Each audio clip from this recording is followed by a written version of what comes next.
It's been a big game for not only Kareem, who has come in with 4 big points down the stretch, but Magic Johnson, who has his first triple-double of the series. Double figures in points, rebounds, and assists.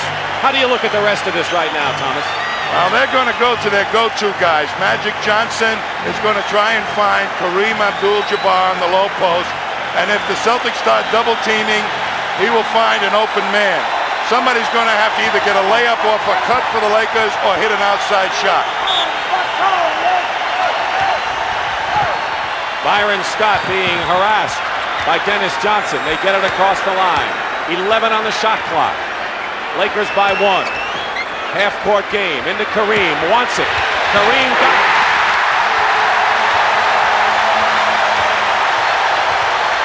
Kareem wanted that basket like the Celtics wanted all of theirs here in the 4th period. Under 2 minutes. Well, Magic is back down in front of right. The best matchup that the Celtics have, McHale. Bird is trying to get loose. Ainge hits a 2-point shot. Danny Ainge, who's only made 3 of 9 from the field, and it's 102 to 101 LA. Do you double Kareem or do you play him one-on-one? Tough decision right now for the Celtics. They're going to single him right now. McAdoo in the double team. Kareem, guarded by Bird, is fouled. Larry Bird with the foul. 1:26 showing on the clock. 4 on Larry Bird. 5 fouls. He has played a lot of this period with 5 fouls. He has had a tremendous game once again. And that determination, when he took that sweeping hook into the lane against the double team with 5 fouls, that showed me something. He can put the Lakers up by 3 once again. He misses. And the Celtics in a position to tie it up. Don't forget last year's 4th game went in overtime before Boston won to even the series at 2 apiece. Parrish, double team. McHale, where did he come from? And a foul. It is against the Lakers. McHale came and just swooped that ball off the offensive legs. Well, Robert Parrish got the ball in the paint. They all try to help Kareem so he wouldn't score an easy one. Look at McAdoo now. Does not box out McHale. He's there with those long arms once again. Oh, he's at the line. Magic Johnson's foul, and McHale can tie the ball game up. 1:12 showing on the clock. He has 28 points, and we have a tie. Lakers 2 timeouts. Celtics 2 plus a 20. A stirring ball game. Double team on Kareem that time. McAdoo. Parrish the rebound. Boston looking for the lead with under a minute to go. That was taking their time. That was McAdoo's favorite shot. He missed too. But he had some defense on the side of him that affected his shot. Timeout Boston.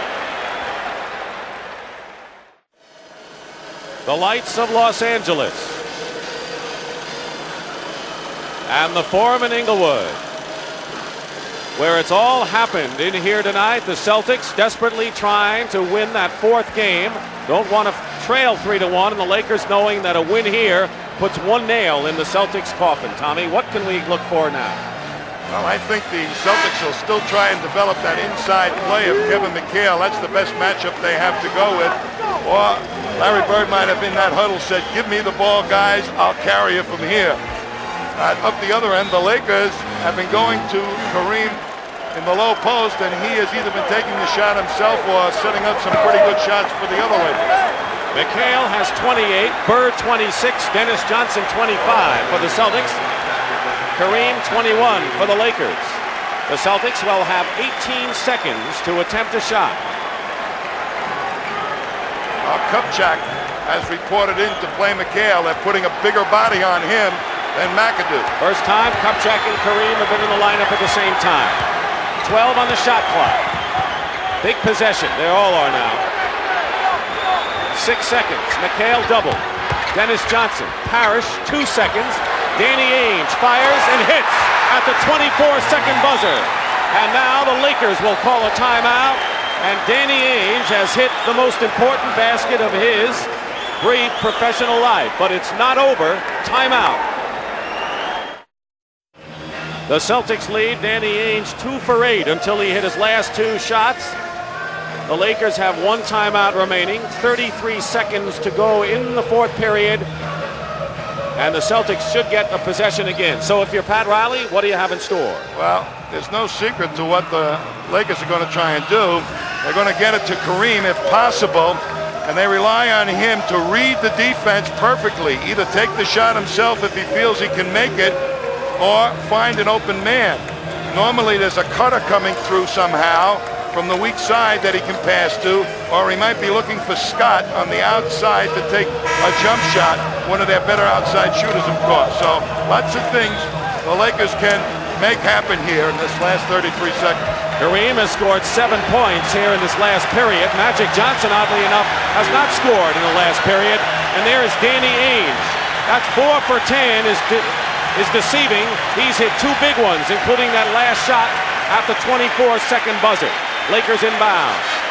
What will the Celtics do defensively? They've tried a couple of different things to confuse Kareem. They have not worked. We'll check the shot clock for you as you look at the game clock. 19. 15. Kareem against Parrish. Long sky hook. In and out. And there's Magic Johnson.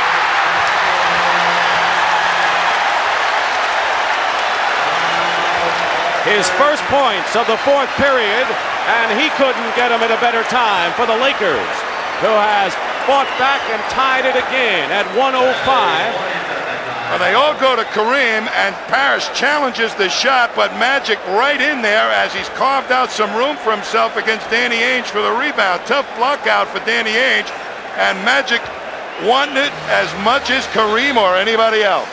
A 20-second timeout was first signaled by the Celtics.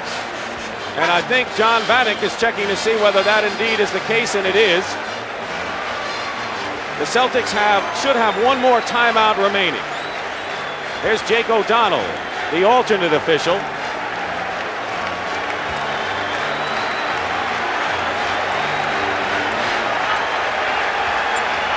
Celtics have 1 timeout, Lakers have 1 timeout, and the Celtics can play for the last shot. They're tied.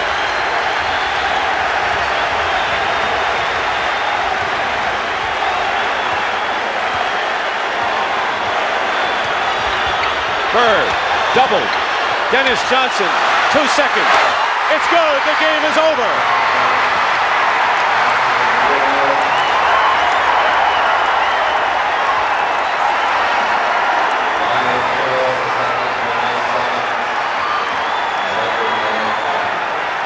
The Boston Celtics are acting like they've won a championship, and Tommy, for them, perhaps it has been as important as a championship. 2-2 is the series. Dennis Johnson, who is simply marvelous, hit the last basket of the game to wind up with 27. Yeah, but Bird drew the double team to himself. They were trying to go to him to try and get the shot off, but the double team develops. They want to make sure Bird doesn't take the shot. And he makes a nice pass out to Dennis, and before anybody can get out there, the shot is away, and Dennis has certainly responded. Look at Greg Kite and Maxwell off the bench and happy. You wonder whether they'll have anything left for Friday's 5th game. But we'll be there, and we'll also be back to the Forum in a moment. In a test of character tonight in the Forum in Los Angeles, the Boston Celtics win a game that they had to have. 107-105 was the final score, and it is only appropriate that Dennis Johnson, who was so strong in the first half for the Celtics, winds up being the man of the hour. When they came down the floor, I was under the basket when the Celtics were setting up the play. There was some confusion between Larry Bird and Danny Ainge as to which side of the floor Bird was going to get his screen from. So the man with the ball at the time, Dennis Johnson, wound the clock down, and then it would be this jump shot that would give it to Boston.